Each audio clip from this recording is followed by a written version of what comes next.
You don't know me. Pharisee. Chapter 10, Cross My Heart. Summary. In which Adrian is positive God hates him. Also, Aaliyah. Shout out to Kylie, the awkward velociraptor at Tumblr, AO3 for being a dear and beta reading this for me. 3333. Notes. Thank you for your patience. Here you go. Please read the end note when you're done reading. 3 love you all. See the end of the chapter for more notes. Chapter text. Okay, breathe in and calm down. Master Fu said a few drops should do it. Adrian raised a trembling hand to his mouth, tipping the edge of the vial Plague had brought for him over his lips. After he felt the 5th drop of sickeningly sweet potion fall from the bottle and slide down his throat, he swallowed thickly, lowered the bottle, and corked it again.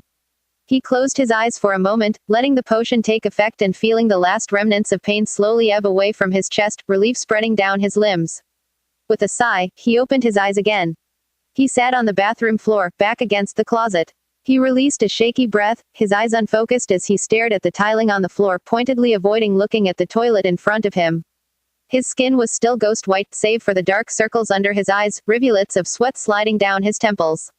He sat with his legs drawn up, flexing and straightening his fingers on his knees, his shoulders tense. Breathe, kid, Plague coaxed, getting stressed about it will only make it worse. It's already worse, Adrian cried, hiding his face in his knees and taking his hands to his disheveled hair. He sniffled, his frame trembling. Emotion dispelled any attempt at composing himself, so he let his feelings run their course, every part of him shuddering with his silent sobbing. He was terrified. He was bleeding. On the inside. And the pain. Oh God, the pain. The moment the potion from last night had finished flushing through his system was the moment that his pain mounted so badly that it had even bled into his dreams. It was bad enough that it woke him up, but it was even worse when he had barely managed to stand up to stumble to the bathroom. The pain had been almost bad enough that he couldn't move. How had it come to this? Was that really the power of the Akuma? Was it powerful enough that it could mask Adrian's terrible pain and make him oblivious to it? Had his neglect been so bad that it allowed the damage to escalate, or had he always been that hurt inside? Was he dying? He choked on a sob, bringing his hands down to grip at his knees, fisting the material of his pants in his hands. Look, Plague started hesitantly, I know you are scared, but it will be okay, you know. I'm sure they'll fix ya. He knew Plague was struggling with being encouraging. Tiki was the positive one, Plague only knew how to be sarcastic and cynical. So Adrian knew he was trying really hard to be there for him, and although it did nothing to assuage his fear, he appreciated it. Adrian raised his head, offering him a weak smile, but it wavered and fell almost immediately. Warm tears escaped silently down his cheeks, his body shivering with sickness-induced cold. He brought his arms around his legs, trying in vain to warm himself. What am I going to do? Adrian asked him, and his voice was so low and broken that it took everything out of Plague not to break with him. They'll fix you, you'll see, Plague repeated, awkwardly patting Adrian's head. Only Ladybug can get rid of the Akuma, Adrian said softly, what if it takes over me again? Master Fu restrained the Akuma, so you should be okay for now, but we do need to get you help so your body can heal. Plague replied, resting on Adrian's shoulder comfortingly.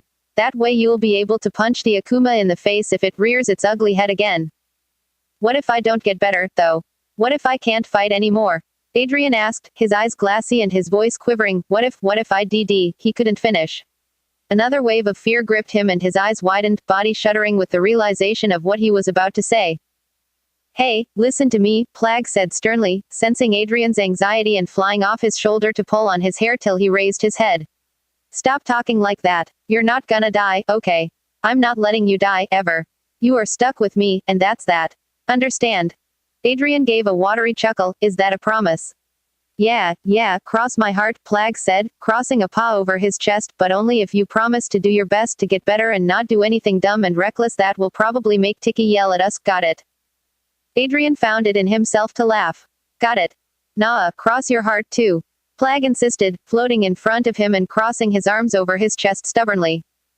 Adrian smiled, bringing up a hand to shakily brush his index finger against his chest in an X shape. Cross my heart. So are we going, or what? Are you feeling well enough to walk? Plague asked. Going where? Hospital, stupid. Plague said, knocking on Adrian's hand with a paw. You told Master Fu you'd do it, and you just entered an extremely cheesy and extremely emotional binding contract with me, so you are screwed, boy. I don't go sappy for anyone. We're doing this. Adrian smiled slightly. Yes, I get it. Just give me some time. Time is something we don't have a lot of, kid. Plag frowned.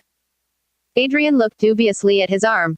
He grabbed the edge of his pajama sleeve and pulled it back past his elbow, revealing the ugly white scar on his right forearm. How would he explain this? Or the burnt organs? He traced a finger over a white tendril on his wrist. Look, just let me figure out what I'm going to say.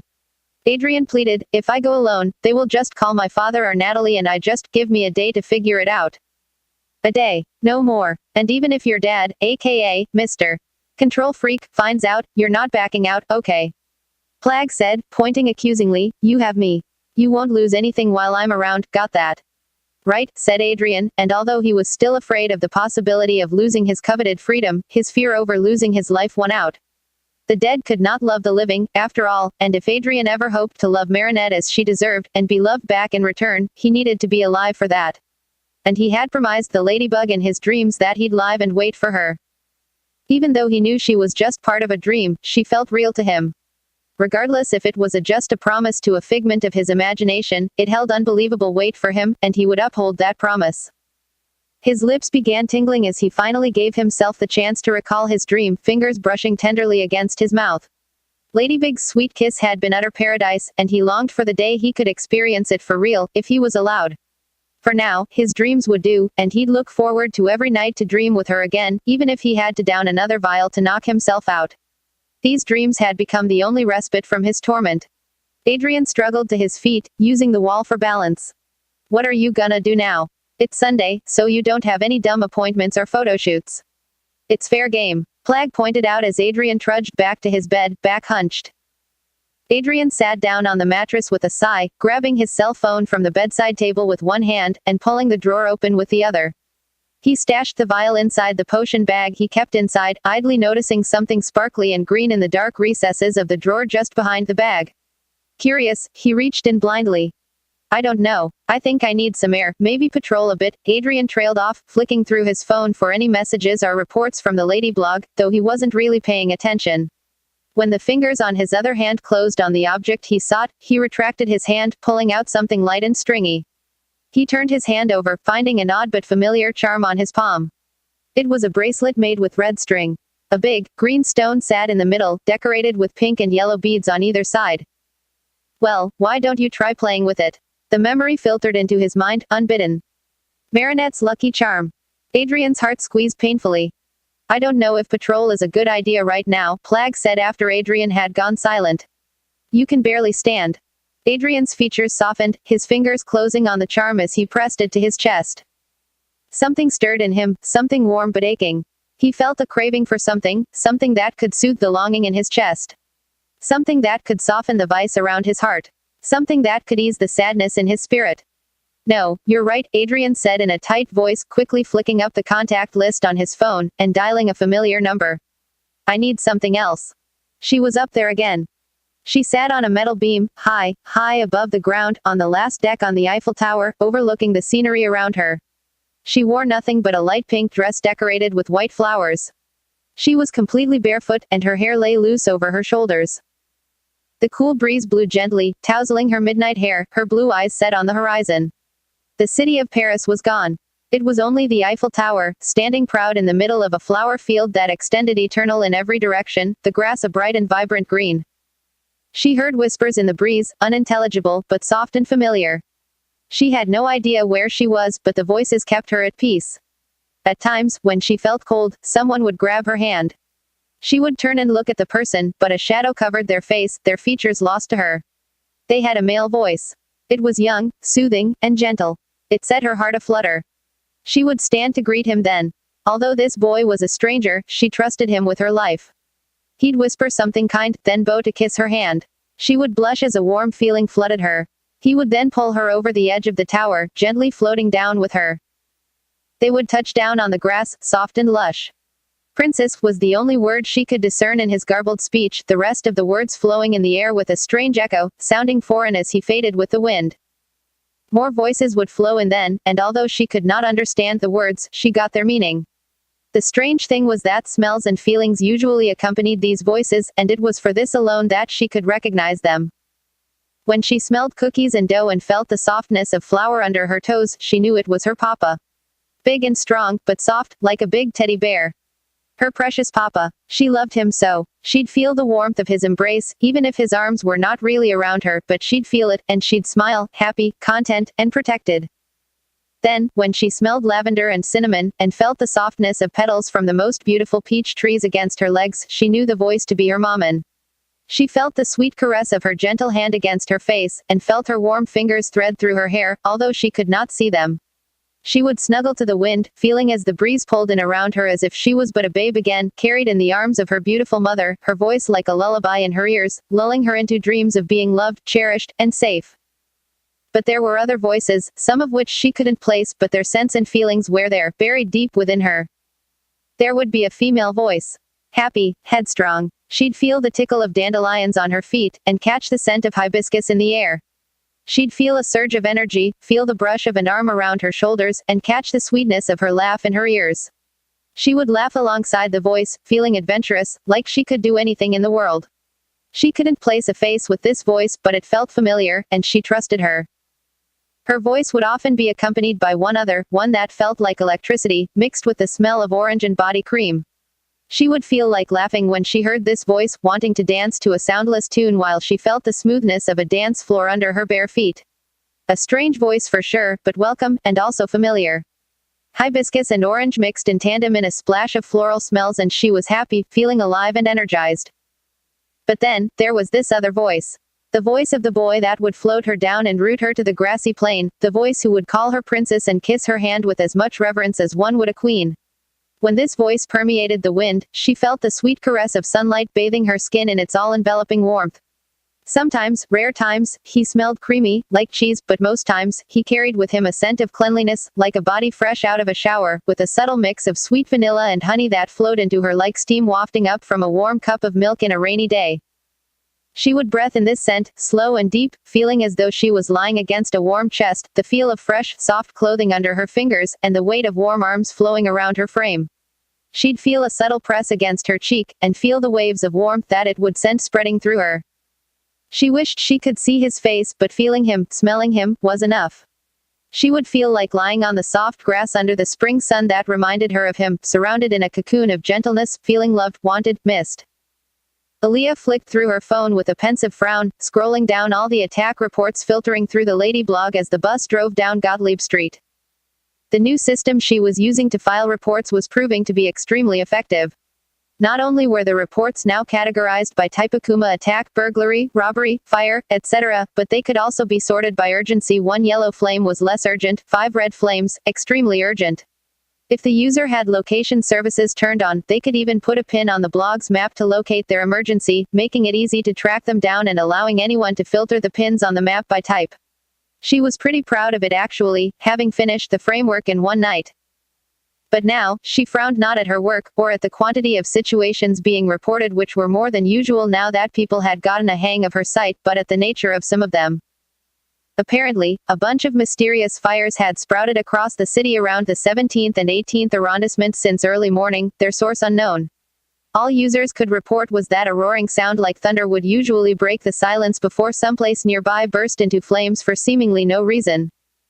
Such reports had continued throughout the day, making the firefighters frantically drive to and fro across the city to control the fires. But despite the dire situation, that wasn't what worried her, no. What was most preoccupying for her was the blatant absence of Chad Noir. He hadn't shown up to stop any regular crime, or at least investigate the fires. Not a peep had been heard from the black-clad hero all day, and Aaliyah was perplexed. She could imagine the past few days had been long and trying for him after Lady Big's passing, but last week he had shown up, tired and beaten as he was, but never missing a beat. But today, it was already 5 in the afternoon and there hadn't been a single sighting all day. She wondered if he was okay. She felt it on the night of the memorial, after she had seen him break down in the arms of Marinette's mother. Something like a deeply buried instinct. She wanted to help him, protect him, even. Ever since the accident, she had noticed the drastic change in his demeanor. Chad Noir used to gloat and show off in front of the cameras, social, friendly, and approachable, but now, he had become as elusive as a shadow, fleeing the scene as soon as he was done and before he could be approached by any type of media.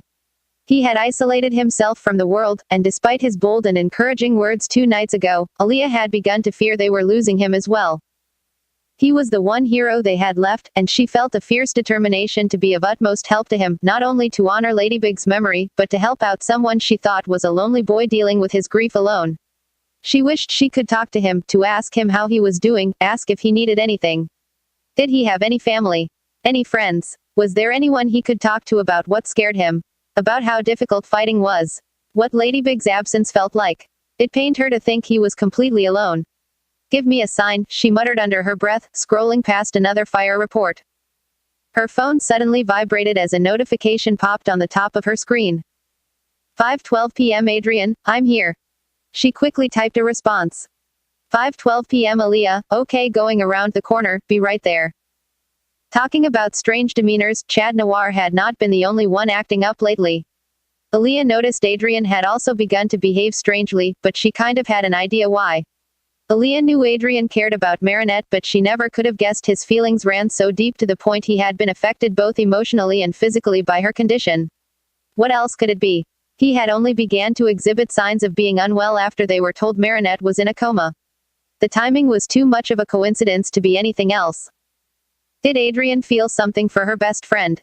Her journalist heart had been prodding at her to find out, but like Chad Noir, Adrian had proven to be as elusive, rejecting any invitations to hang out, ignoring texts, and spending minimal time with them during school. He wouldn't even have lunch with them, preferring to sleep in the classroom or go home. He was not being himself at all. So imagine her surprise when earlier in the day she got a short, vague text from one Adrian Agreste, asking if they could meet up to talk at the park beside Marinette's house. Of course Aaliyah had agreed immediately, telling him she'd let Nino know, only to be promptly messaged back and told to come alone. She had been taken aback, suspicious even, but when she asked if he was okay, Adrian had stopped responding. She felt a cold wave of worry ripple through her, but not matter how many times she prodded him for an answer, he would not reply, her messages stuck in scene limbo. Well, if that was the best she was going to get, she'd bite, but he was crazy if he didn't think she'd question him all the way to next week. That's not how Aaliyah Césaire worked.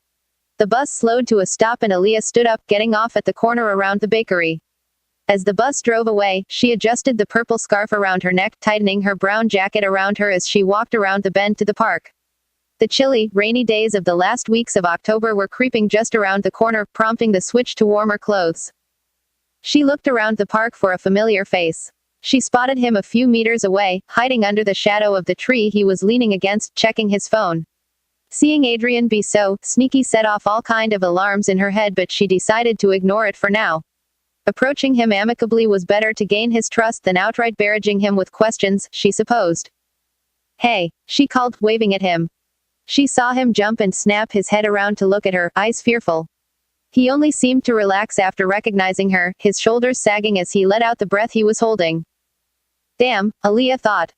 Nino was not kidding when he said Adrian was jumpy lately. And she had to note that for a model, he looked terrible. Despite the sheepish smile he gave her for getting startled, Aaliyah could see that Adrian was far from okay. He was pale, and she noticed that he had tried to hide the bags under his eyes with concealer. She had to hand it to him, he was good with makeup, but Aaliyah was even better with observation. His eyes looked droopy and tired, and his slouching stance was noticeable even with the thick black trench coat he wore. He waved weakly at her. Hey, thanks for coming. His voice was so low and breathy she had barely heard it as she approached. He looked beyond exhausted. Yeah, no problem, do you want to sit?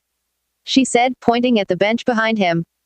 I'd rather walk for a bit, he said, nodding towards the road around the fountain, if you don't mind, that is.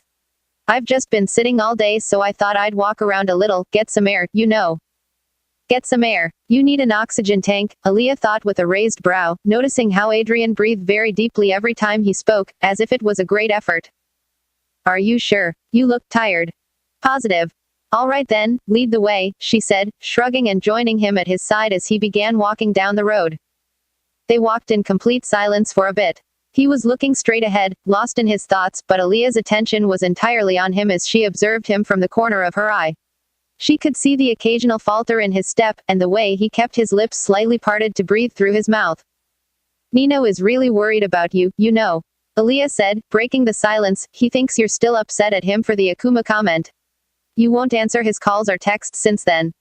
Adrian sighed. It's nothing like that, I haven't been myself lately and I just thought it'd be better if you isolated yourself from everyone. I can see that's working out for you. Aaliyah cut in, a bit harsher than she intended. She saw Adrian wince and she almost regretted it. Almost. Her desire for answers was stronger than her desire to apologize. I'm sorry, Aaliyah, to both of you, Adrian said, avoiding her gaze and fumbling nervously with his trench coat pocket, which didn't go unnoticed by Aaliyah. Hey, it's okay, Aaliyah said, laying a hand on his shoulder as she saw his lower lip quiver, we're just worried about you. We want to know what's going on. I've been sick, Adrian hesitated, and Aaliyah didn't miss the flash of pain that crossed his features for a split second. He fumbled in his pocket a bit more desperately. Cold, I guess. Yeah, except it doesn't look like a cold. I'm not Natalie, I can see right through you, you know. What's really going on, Adrian? Aaliyah pressed. Adrian didn't immediately respond, his breathing getting laborious and beads of sweat forming at his brow the further they walked. Aaliyah stopped dead in her tracks. Hey, you okay? She asked. Fine, Adrian said as he finally removed his gloved hand from his pocket and brought something to his mouth.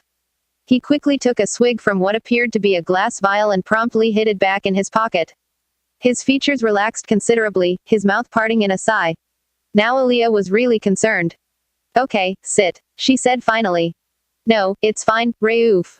Adrian was not allowed to finish as Aaliyah grabbed him from an arm and dragged him off, stumbling to a bench, seating him down forcefully. She sat herself down beside him, crossing her arms. Nino is upset you won't talk to him, and I'm upset that he is upset. Now, you texted me saying you wanted to talk, so I won't accept you getting cold feet on me, Aaliyah said, pressing an accusing finger to his chest. And you look like a car ran you over, by the way, so I don't think a cold is all that's been going on. Start talking, I'm listening. Adrian blinked at her, his mouth opening and closing. How eloquent, Aaliyah said with an unimpressed frown, you didn't think this through, did you? No, Adrian admitted, looking down at his feet. Aaliyah's eyes softened and she lay a hand on his shoulder again. Look, you know you can trust us, right? Nino and I, Aaliyah said gently, you can talk to us. We're here for you, that's what friends are for. We're your friends, Adrian. No, Adrian whispered, fingering his blue scarf nervously. It's just, I don't even know where to begin. Adrian grimaced, trying to stifle a sudden cough with his arm. He lowered a trembling hand to his pocket, taking out the vial again and giving it another, longer drink. When he was done, he let a breath out, shaking his head and blinking rapidly, trying to regain focus. What is that? Aaliyah asked him as he shakily put the bottle away. Medicine, he said, but something in his quivering voice told Aaliyah that wasn't completely true. You want to know where to start? Well, you can start by admitting you are not fine. You aren't fine, are you? Adrian trained his eyes on the ground, blinking hard, then, he slowly shook his head. And no. That's why you called me. He nodded his head. Why not Nino? Aaliyah said gently, he's your best friend. He has begun to think he is not good enough since you keep pushing him away. He's been really down about it. Adrian snapped his head back to look at her with eyes wide. No, it's not him, it's. I'm just, Adrian suddenly swayed in his place. Hey, she grabbed both his shoulders to steady him. What's wrong? And nothing, I'm just really, really tired, Adrian said, patting her arm appreciatively and straightening himself on the bench. And nasty bug. If you say so, Aaliyah said dubiously, but despite her concern, she let Adrian's odd behavior slide in favor of hearing what he had to say. Adrian cleared his throat. The reason I didn't call Nino, yeah, Aaliyah coaxed. It's stupid and Adrian tugged at his scarf nervously. This was a mistake. Well, I'm here already and I'm not leaving, Aaliyah said stubbornly, so out with it. I miss her. Aaliyah paused, taken aback by how suddenly he said it and by how much his voice cracked. He squeezed his eyes shut, suddenly curling into himself, his hand fisting in his scarf. I really miss her. He sounded so lost and forlorn, his posture hunched and defeated. Her eyes softened, her lips pulling into a small smile. Is this what all this has been about? You shut yourself away because you miss Marinette. He nodded, opening his eyes again. Among other things, Adrian said quietly, avoiding her gaze, but for the most part, yes. Aaliyah nodded in understanding, coaxing him to continue by placing a hand on his back. All right, I'm all ears. It's been really hard to deal with.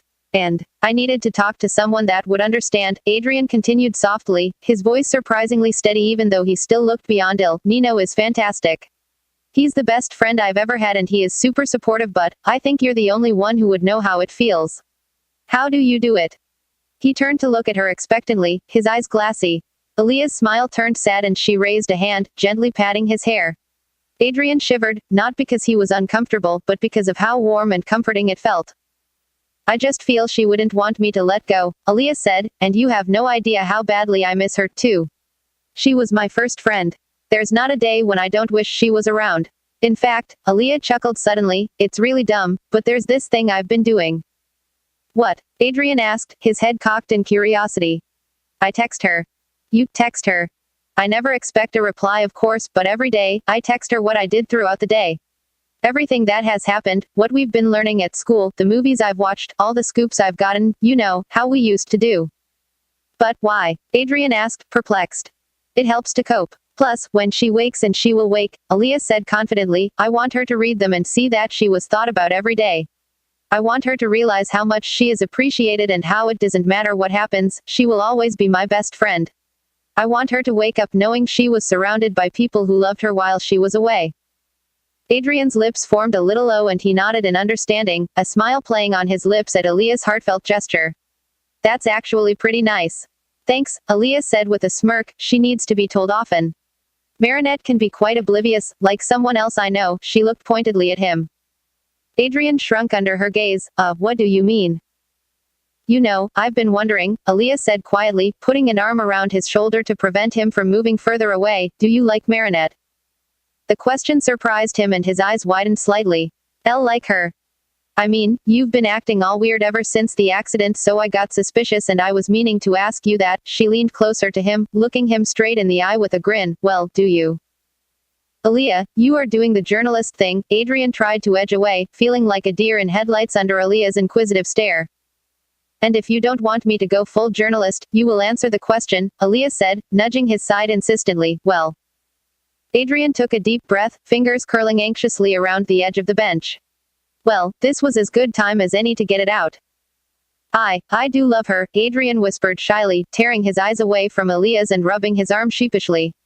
While it flustered him greatly, for some reason he found that getting the confession out hadn't been as hard as he expected, probably because his desperation to have someone to talk to had made him crack. He heard Aaliyah take a sharp intake of breath in surprise. They sat in silence for a moment, her processing the information, him waiting for her reaction. Those are some big words, Aaliyah chuckled finally, giving a little impressed whistle. Hey, I mean it, Adrian said, his voice slightly hurt. He had finally managed to get out his confession to someone else other than Plag and she made fun of him. Hey, calm down, Aaliyah said, holding her hands up defensively, it's not that I don't believe you, it's just that I pictured Marinette hearing that, and it was the funniest thing. Adrian raised an eyebrow. How so? Aaliyah hesitated for a bit, scratching her cheek contemplatively. She then sighed decisively. Well, screw it. She can kill me when she wakes up. I'll write my obituary tonight, Aaliyah said, shrugging, so, she's kinda head over heels for you. Adrian felt his cheeks warm up and his ears tingle. Sure, he had heard it from Tiki first, but hearing confirmation from Aaliyah sent a new wave of heat traveling to his face and ears and caused his heart to start thumping hard against his chest. Yes, she is. She wouldn't shut up about you, Aaliyah commented with a grin, enjoying Adrian's quickly reddening face. Seriously, she had this list of adjectives to describe you with, it would make the French teacher proud. Adrian shifted in his seat awkwardly. He felt something inside him stirring, like the feeling of a child being told he was going to the amusement park for the first time. It caused his heart to swell and butterflies to flutter in his stomach. A bashful smile pulled on his lips. Was this elation? He wanted to know so much more. What did Marinette think of him? What had she told Aaliyah? His curiosity was piqued and he wanted to prod her, but he was afraid of sounding desperate. Adrian started awkwardly, rubbing his neck. What did she say she liked about me? You want the short list or the long? Aaliyah grinned. Adrian only blushed more and she laughed. Okay, so she likes that you are talented, smart, sensible, intelligent, handsome. I think she used the term like a Greek god at some point. Adrian's eyes widened and he sputtered, choking on his own saliva. Gee, Greek god. Aaliyah laughed heartily as Adrian coughed, his face beat red. Oh my gosh, your face is gold. Aaliyah. This is absolutely hilarious. I wish I had recorded this, dang. Aaliyah, stop. Adrian shrunk into himself in embarrassment, groaning into his hands. Are you still regretting calling me, though? I wasn't before, but now I very much regret calling you. Aaliyah snorted, sure you do, Romeo.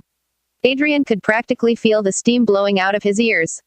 Point is, when she finds out you feel the same, she's gonna go crazy, Aaliyah said with a nod and a conspiratorial wink.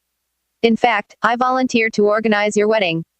I think it's a bit too soon for that, Adrian chuckled, but then he trailed off, his face turning contemplative as his eyes looked at the ground. Do you think she would be happy with me?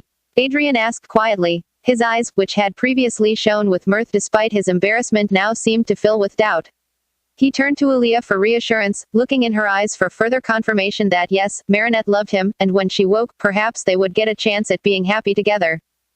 Aaliyah's mirth ebbed away, but her smile was still there. She surrounded Adrian with an arm again, pulling him into a warm hug. He stiffened momentarily, having not expected the gesture, but it didn't take long for him to relax into the embrace with a sigh, laying his head on her shoulder and wrapping his arms around her as well, squeezing back. He had needed this. This was what he craved. Acceptance, reassurance, support. I've no doubt in my mind that you would make her really happy, Adrian, Aaliyah said, patting the back of his head. Marinette would be amazing to you, too. And trust me, I'm not just saying that because I'm her best friend. Aaliyah pulled back, laying her hands on his shoulders. She thinks the world of you, and that girl has more love in her to give than everyone in Paris combined. Adrian smiled, nodding his head. I know. So then, you must also know that if you wrong her, I will end you. Aaliyah said, her face impassive. Adrian cowered back. Aaliyah's face then lit up with a grin and she laughed, slapping him on the back. Lighten up. Why do you keep doing this to me? Adrian mock lamented, shooting her sad puppy eyes but suppressing a smile. He was happy, elated even, that he had Aaliyah's blessing. You're a good guy, Adrian, Aaliyah said after her laughter had died down. You should do that too, by the way. Do what? Text her what you feel, or what you are doing. Whatever comes to your mind. Adrian felt a shiver in his neck when he thought about texting Marinette, a shiver of anticipation almost, of nervousness. You think she won't mind? He asked. Mind. Boy, she'd go nuts. Adrian smiled gratefully, all right, I'll give it a shot. Good going. Now, talking about making people happy, she probably wouldn't approve of me saying this, but I think you should know who really gave you that scarf. She said, grabbing the edge of Adrian's blue scarf and running a thumb over it. I know it's Marinette's, Adrian said with a smile. How did you find out? She signs her work, Adrian said, turning the end of his scarf over and showing Aaliyah the neat signature stitched into the fabric. I figured it out after, you know. Yeah, I get it. She said, arranging the scarf neatly around his neck. Her face then turned pensive. Adrian, I was thinking. Yes. You mentioned among other things earlier, Aaliyah looked pointedly at him, her face serious, what did you mean with that? What else is going on? Adrian hesitated, his eyes widening as he pulled back a little. Part of him, the part of him that was tired of being exhausted, alone, and in constant pain was screaming at him to blurt it all out. Itching to tell her the truth of what was going on so she could come with him to get help, or to advise him on what to do because heavens knew he was desperate and he needed the support badly. However, the other part of him was so afraid of what could happen, of all the suspicions it would raise, of his father finding out, and now, of Aaliyah knowing his secret, and blaming him for Marinette's condition. He cursed at himself. It seemed that every time he explored the possible consequences of getting help, a new fear sprung up. Fear of exposing Marinette's identity by needing to reveal his own, fear of losing his freedom to his father after finding out his precarious condition, Aaliyah hating him for not being good enough to protect Marinette. He knew Aaliyah had previously expressed wanting to thank Chad Noir for saving Marinette, but guilt still ate at him to this day, filling his mind with doubt and feelings of inadequacy every time he was around Aaliyah or Marinette's parents. His heart wanted to scream I'm sorry. Every time they were around, but his mouth stayed shut, fearful of revealing his real identity, of them finding out that he was to blame for Marinette nearly dying because he didn't push her out of the way in time. Because just how could he explain what he was going through without mentioning how he came to be in that condition to begin with? Without mentioning he was Chad Noir. Adrian's frame trembled, hands fisting on his knees as he avoided Aaliyah's gaze. You can trust me, Adrian, Aaliyah said gently, laying a hand on his shoulder. I promise I'll do what I can to help, if you let me. I won't judge. Wouldn't she? If she knew who he was, would she accept both Chad Noir and Adrian as one? Would she forgive him for what happened to Marinette? Would she look beyond the scoop she could possibly get, care for him as a person and give him the necessary support to heal his broken mind? Plag had told him no one could know. But he needed someone to trust and support him so badly. There's something, Adrian started, wringing his hands. His mind was screaming, shut up, idiot. No one can find out. But his heart was reaching out in desperation, clinging to the prospect of having someone to rely on, someone that could understand the responsibility of being a superhero and the burdens it entailed. There was only so much the Kwamis and Master Fu could do. Ladybug was gone. He couldn't rely on his family, and he couldn't rely on himself. Please help me. Why, you were right. It's not a cold, Adrian confessed, his eyes anywhere but on Aaliyah. I am hurt badly. He was getting nervous, feeling the cold touch of sweat behind his neck. His hands felt warm inside his gloves and the trench coat suddenly felt suffocating. What? Aaliyah's eyes widened in concern, her demeanor shifting from comfort to worry as she seemingly scanned him for injuries. What do you mean you are hurt? What happened? I got hurt during a fight because I am, Adrian stuttered, and he could feel Plag's disapproving probing inside his trench coat, urging him to stay quiet. But screw it, he needed someone to listen. CCH. Aaliyah, Adrian, is that you? Adrian's heart leapt in his chest, and he almost jumped from the bench in surprise. The voice came from behind him, and he looked over his shoulder in alarm. Marinette's mother, Sabine, was hanging outside the bakery just in front of the park, changing the sign on the store to closed and looking at them through the bars of the park's fence. Hello, Madam Cheng. Aaliyah called back, turning around on the bench to greet her while Adrian tried to get his heart rate to go back to normal. Hello, sweetheart, Sabine said. What are you doing around here? Didn't expect to see you today. Just hanging out, Aaliyah said amicably, though she shot Adrian a look that clearly said, we are not done here, before turning back to Sabine. Are you closing already? I thought the bakery didn't close till 8. We close at 6 on Sundays, she replied. Are you too busy? Would you like to stay for dinner? Aaliyah didn't hesitate. We'd love to. Right, Adrian? Aaliyah turned on him, nudging him on the shoulder. I wouldn't want to impose, Adrian stuttered, barely able to keep eye contact with Sabine as he rubbed his arm. Oh, please. You two could never impose. Come on, now, Madam Cheng said happily, waving them in. I really don't. Aaliyah nudged him hard on the ribs, earning a painful hiss from him. Aaliyah pulled back and stared at him, perplexed at the sound of pain and the sudden grimace on his face. I'm sorry, are you okay? She hurried to apologize. It's fine, let's just go, he croaked, avoiding her eyes as he slowly stood from the bench, a hand immediately digging in his pocket for his medicine. He walked away from her, rubbing at his side gingerly as he drank from the vial, his expression pained.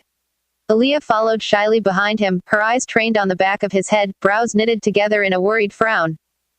If a simple nudge was enough to hurt him, Aaliyah could not longer shake the unsettling feeling that there was something way more serious going on with him than what he let on. Oh dear, are you all right? Sabine asked Adrian in concern as she let them into the living room and she got a good look at his pale face. I'm fine, madam, please don't worry, Adrian said softly, a weak smile on his lips. I just have a bit of a cold. All right, but if you need us to call your driver or anything else, please do not hesitate to ask, okay? Sabine told him, patting the back of his head gently. I appreciate it, Madam Cheng, he bowed his head respectfully. Hello, Adrian. Tom greeted as he walked from the kitchen to the table, laying a steaming plate of quiche in the middle of a generous serving of croissants, veggies, and sauces. You look a bit under the weather, son, but this should perk you right up. Adrian smiled a little bit wider. I'm sure it will. After they were all settled at the table, Sabine began pouring them drinks and serving their plates while Tom chatted with Aaliyah amicably. Aaliyah, however, would keep stealing glances at Adrian when he was not looking. He mostly lay hunched over the table, his head hanging slightly and his eyes droopy, blinking slowly. He yawned occasionally, hand going up to try and hide it. He looked worse by the minute and she was almost tempted to excuse herself to take him home. Adrian, would you like some quiche? Sabine offered, standing at his side with the plate of the pastry on her hand. Yes, please, Adrian said, lifting his plate up to take Sabine's offered slice. Marinette told us it was your favorite some time back, Tom commented. You got lucky today, son. Seems I have, Adrian said with a soft chuckle, and it is my favorite. Best I've ever tried. Your bakery is truly the best in Paris, monsieur. Well, I'm honored, Tom said bashfully. That means a lot, Adrian. Adrian jumped when he felt a hand slide on his forehead. You are really warm, Sabine said, her eyes gentle as she looked into his unfocused eyes. Are you sure you don't want us to call your driver to take you home? You look really tired, dear. Or I can walk you home if you prefer, Aaliyah offered. I'll be alright, please don't worry, Adrian said, waving a hand dismissively, plus, I wouldn't want to miss out on your fantastic cooking. You are much too kind, Sabine said appreciatively, brushing his bangs away from his sweaty forehead and resting a hand on his cheek before moving away to serve Aaliyah. Adrian found himself missing Sabine's motherly touch almost immediately, giving a soft disappointed sigh before moving to remove his gloves to eat. You okay there? Tom asked, pointing at Adrian's bandaged right hand as it came into view. Yeah, just sprained my wrist, Adrian said, smiling sheepishly. I thought that was days ago, Aaliyah said, raising an eyebrow. Shouldn't it be better by now? Hurts from time to time, so I keep it bandaged, Adrian said quickly. Is that Marinette's? Sabine asked suddenly, pointing at Adrian's wrist as she finished up and sat herself beside Tom. Adrian looked down at his hand, then pulled slightly on his sleeve, revealing a green, pink, and yellow charm tied around his wrist. Ah yes, she lent it to me during the Ultimate Mecha Strike 3 tournament and she let me keep it, Adrian said, smiling fondly at the memory. I've had a tough week lately so I thought I'd borrow a bit of her luck again. Oh, Marinette, Sabine said, gently holding Adrian's offered hand to look at the charm she used to believe she had bad luck ever since she was a small child. I helped her make this good luck charm when she was around 5 so she would get more confidence in herself. My sweet Marinette, Sabine blinked, trying to keep tears at bay. I'm sorry, Adrian said, eyes downcast. If you want it back. Oh, no, please keep it, Tom said as he surrounded Sabine with a comforting arm. We are glad that it's been of use to you. I'm sure Marinette would be really happy to see you wear it. It keeps her close, Adrian said with a sad smile, brushing a finger over the green stone in the middle. I'm sorry to interrupt, but could I borrow your TV for a minute, Madam Cheng? Aaliyah said suddenly, her eyes pasted to her phone as she scrolled rapidly down her blog. I just need to check something real quick. Of course, go ahead. Everything all right? There's been another fire, Aaliyah said as she moved to turn on the TV on the news. Another fire? Adrian asked curiously. What fire? There's been some mysterious fires sprouting across Paris all day, Tom said gravely. It's been happening in other arrondissements but we were worried it would spread to ours. What? Adrian asked incredulously, what's causing them? No one knows, it just happens, they don't have a source, Aaliyah said, scrolling down the channels to find a live broadcast. There's a roar somewhere and boom, some place bursts into flames for no reason. The blog has been exploding with reports all day. The blog, but he hadn't received any notifications at all. He quickly took out his cell phone, pulling up his notification dashboard. Not a message. Blood pumping in his ears, Adrian opened the Lady blog manually, his heart immediately constricting at the sight of the hundreds of messages he had missed flooding the main page. What the hell? There we go, Aaliyah said as she finally landed a good channel. Nadia Chamak appeared on screen. She was standing in front of a building that was up in flames, firefighters already at the scene trying to control the raging inferno consuming the restaurant behind her. Damn. What is it? Sabine asked. This one happened pretty close to here. Chad Noir hasn't shown up in this one either. Adrian froze. See Chad Noir. He's been missing all day. Aaliyah explained, turning to him. He hasn't shown up to help with any crime or investigate the fires. He's been pretty AWOL. Do you think he is okay? Tom asked, his voice low. I dunno. I've been hoping to get a sighting report on the blog but none so far. No one has seen him. Aaliyah said anxiously, checking her phone. He's gone. Oh, poor boy, Sabine lamented. Has anyone died? Adrian asked cautiously. No one so far. Several injured, though, Aaliyah replied, her eyes trained on the news stream again. Mostly lots of property damage. Sick. He was going to be sick. He could already feel a sensation like ice-cold water being dumped on him, his heart pounding violently against his ribcage. There had been mysterious fires and crimes all day. People had reported them, expecting him to show up. He had been gone. He had been missing in action. People had gotten hurt. There was no mystery behind the fire, either. He knew exactly what was causing it. He could feel his chest tightening with his rising panic, throat tickling with the upcoming threat of a coughing bout and causing his breathing to hitch. I need to go, Adrian said suddenly, jumping off the chair clumsily and making his way to the door. Whoa, wait, what? Why? Aaliyah asked him, eyes popping open in surprise. And Natalie W. will get, whoa, worry. The violent coughing began. He doubled over and covered his mouth with a hand, the other flying to the doorknob as he stumbled to the door. He had drank so much potion that his reflexes were slow and his head swam as he leaned on the door to regain his balance. Adrian? Tom asked. The coughing subsided and Adrian wheezed, freezing as he looked at his hand and saw something dark on his palm. If it had been at all possible, his face went whiter, eyes blown wide. Adrian, are you all right? Sabine said, standing up and walking to him, her brows furrowed in concern. Adrian looked at her, and the fear Sabine saw in his eyes made her pause, taken aback.